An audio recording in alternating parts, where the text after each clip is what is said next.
Hello friends, welcome back to my YouTube channel. दोस्तों, आज की वीडियो में हम लोग बात करने वाले हैं महिला सुपरवाइज़र से शिशु एवं प्रारंभिक शिक्षा की देखभाल से जो एक महत्वपूर्ण टॉपिक एड्स होता है।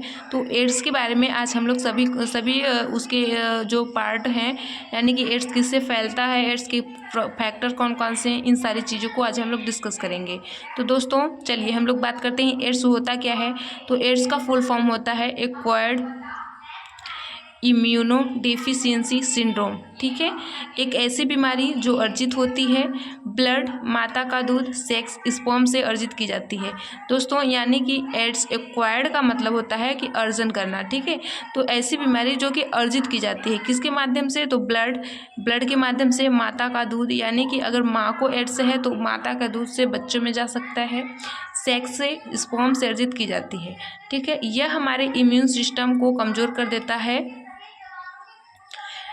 ठीक है, हमारे इम्यून सिस्टम को कमज़ोर कर देता है। यहाँ पर टी लिम्फोसाइट टी हेल्पर को ख़त्म कर देता है ना। सिंड्रोम का मतलब होता है सिस्टम को कमज़ोर कर देता है।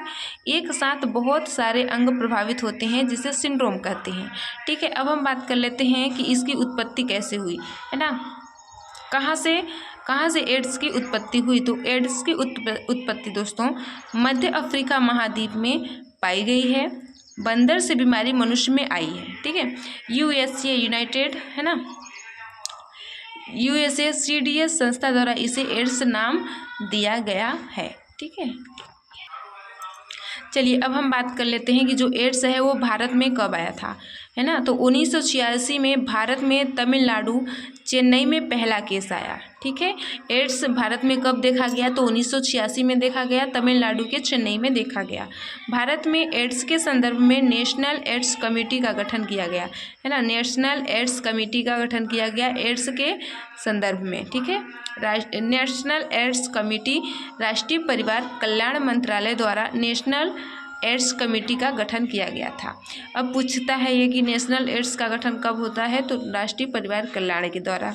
ठीक है, नई दिल्ली 1992 में नाको का गठन हुआ, है ना। नाको क्या है, तो नेशनल एड्स कंट्रोल ऑर्गेनाइजेशन। ठीक है, नाको से प्रश्न कई बार प्रीवियस ईयर में पूछे गए हैं, तो दोस्तों ये बहुत इंपॉर्टेंट है। नेशनल एड्स कंट्रोल ऑर्गेनाइजेशन नाको का फुल फॉर्म है।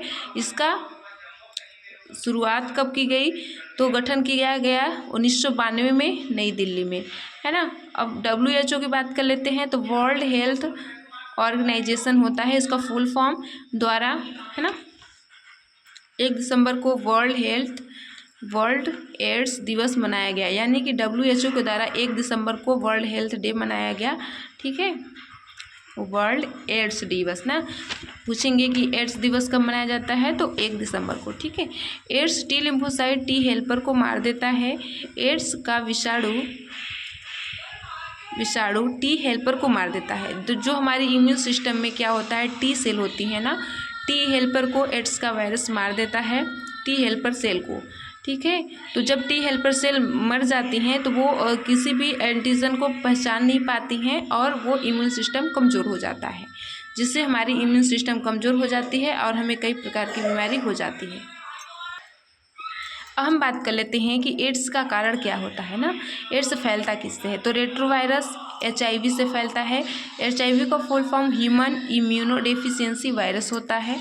ठीक है, human immuno virus single standard RNA होता है और प्रोटीन का बना होता है। पूछेंगे कि HIV किसका कंटेंट होता है, तो एड्स सिंगल स्टैंडर्ड RNA और प्रोटीन का बना होता है। एड्स कैसे फैलता है, तो यौन संबंध, एक से अधिक लोगों से यौन संबंध करने से, ब्लड ट्रांसफॉर्मेशन, है ना, ब्लड चढ़ाने से, ब्लड डोनेट सुई के माध्यम से, माता से बच्चे में, अगर माता को एड्स है तो बच्चे में भी एड्स हो जाएगा, माता स्तनपान द्वारा, संक्रमित सुई द्वारा ना। अब बात करते हैं कि एड्स किससे नहीं फैलता है ना। एक दूसरे से छूने से, एक दूसरे के कपड़े इस्तेमाल करने से, साथ में खाना खाने से एड्स नहीं फैलता है। अब एड्स के प्रभाव कौन कौन से हैं, तो एड्स के प्रभाव 4 फेज़ में होता है।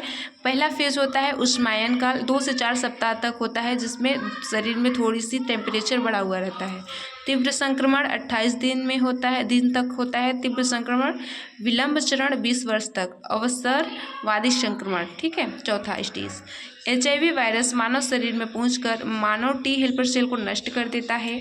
मानव शरीर में इसके संक्रमण CD4 कोशिका की संख्या सामान्यतः 200 माइक्रो पर लीटर से कम हो जाती है। सामान्यतः व्यक्ति में CD4 सेल की संख्या 500 से 600 म्यूबाइल होती है, ठीक है। अब बचाव क्या है? बचाव ही उपचार है, यौन सुरक्षा कंडोम के माध्यम से, ठीक है। बचाव के लिए सरकार द्वारा NSCP चलाया गया। NSCP का फुल फॉर्म है नेशनल एड्स कंट्रोल प्रोग्राम, ठीक है, जो कि सरकार द्वारा चलाया गया। नाको का फुल फॉर्म नेशनल एड्स और कंट्रोल ऑर्गेनाइजेशन, जो कि एड्स की कंट्रोल करने के लिए ये एक ऑर्गेनाइजेशन चलाई गई थी। इसकी शुरुआत 1992 में हुई थी नई दिल्ली से, है ना, इसका गठन हुआ था।